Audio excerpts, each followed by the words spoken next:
And welcome back to Coast with our special guest tonight, Jonathan Zapp. And Jonathan, I'm going to read the intro to Alex Gray, and then I'll let you explain a little bit more about Alex, okay? Sure. Alex Gray went to the Columbus College of Art and Design for 2 years. Later, he attended the Boston Museum School for 1 year. During this period, had a series of induced mystical experiences that transformed his agnostic existentialism to a radical transcendentalism. Alex then spent 5 years at Harvard Medical School working in the anatomy department. He also worked at Harvard's Department of Mind-Body Medicine, conducting a series of scientific experiments with others to investigate subtle healing energies. Now, with that, Jonathan, tell us a little bit more about Alex. Well, Alex is a visionary genius, and he has the technical skills of a Renaissance master, but the content of his images, I can only compare in importance, certainly in the effect of my life, to William Blake or Michelangelo, because he pulls back the veil on an unseen world that we all sense, but can only see in flickering moments, and he shows it to us with a kind of X-ray crystalline vision that is absolutely life-changing, and a lot of people have expressed similar sentiments about him. All right, with that, let's bring in Alex Gray. Hi, Alex. How are you? Hey, George, Jonathan. Thanks for having me on tonight. My pleasure. Tell us a little bit about this change of these series of mystical experiences, and what happened to you? Well, basically, my professor introduced me to LSD, and I had never taken any back in 1975. It happened to be on the very same evening that I met my wife, Allison. We've been together ever since. But those two events were a turning point in my life. I had been pretty much of a nihilistic or existentialist kind of agnostic character, and my art was reflecting that struggle of a world without spirit. And I sort of called out to, if there was such a thing as God or spirit, I need it now. And within 24 hours, my professor had sort of just offered me this drink with the LSD in it, which he warned me about, and I met my wife. And so within 24 hours, I felt like my prayer was kind of answered, because the LSD gave me a mystical experience where I felt I had entered into a luminous realm that I had no idea about previous.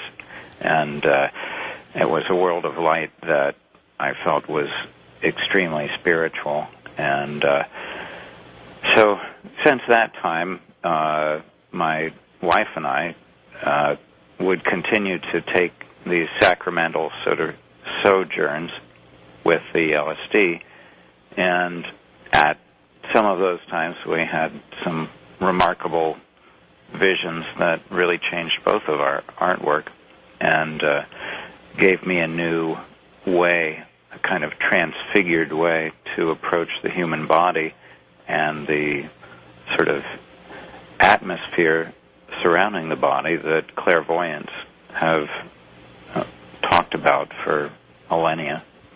Alex, you'll have some people who say, how can you advocate some of these drugs, these psychedelic drugs? And I'm sure throughout your history that question has come up. How do you answer that?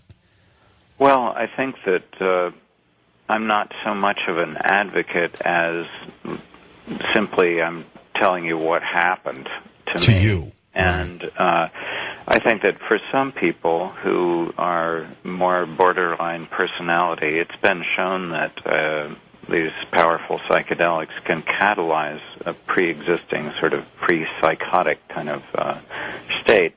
And so they can destabilize people who are already somewhat mentally unstable.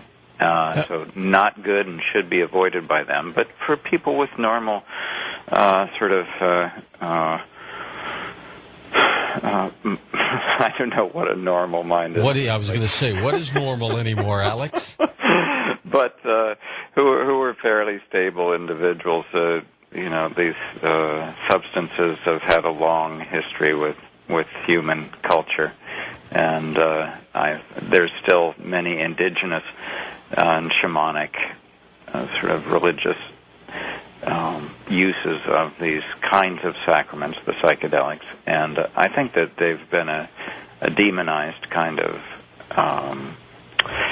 method of reaching toward the Godhead, and it's too bad. I think that there's great power there, and however, we know that the West has a troubled relationship with these kinds of things. Adam True. and Eve.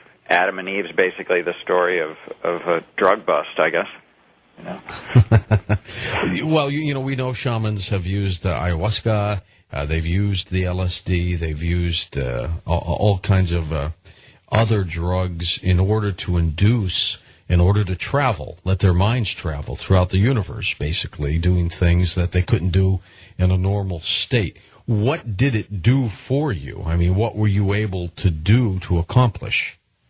Well, for one thing, the psychedelic state convinces you that there is a visionary world.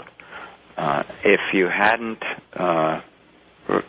had your fill of it before, just through your own dreams and things, and if you don't remember your dreams, this is a luminous world that is inhabited by various kinds of beings, and you're really not sure whether they're simply projections of your own imagination or whether you're actually perceiving a realm where these beings are inhabitants.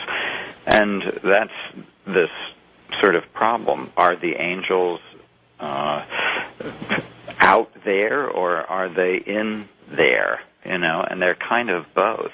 That's what it seems like.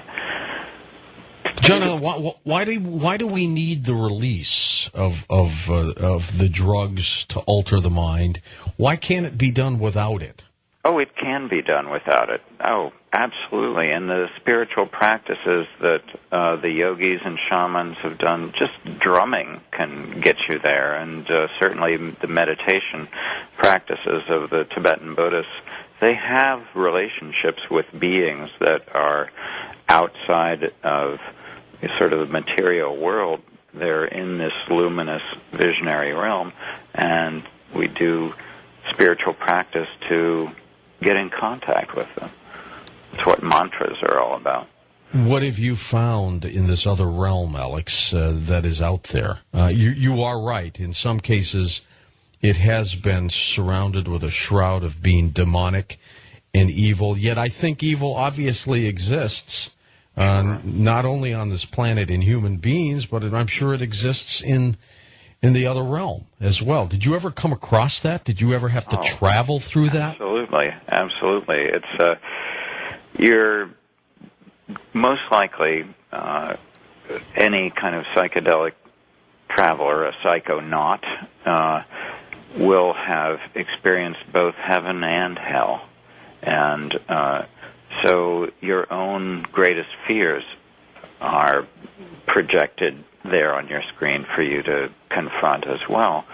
And you may feel that you've died. You may feel that you've left your body. You may feel that you've visited a realm of torment, and that is sort of inescapable. And yet you're also in these visionary realms able to go to some of the higher heaven realms. And so that's why your guidance from the set and setting and the loving support of those around you is extremely important. This is Jonathan breaking in. I'm wondering, Alex, if you could give us an example of one of these journeys, and of course the example that I'd like to hear are the circumstances that led to the painting your masterwork, Demons and Deities Drinking from the Milky Pool, an image that the viewers can see linked up on the Coast to Coast website right now. Thanks, Jonathan. Well, LSD session that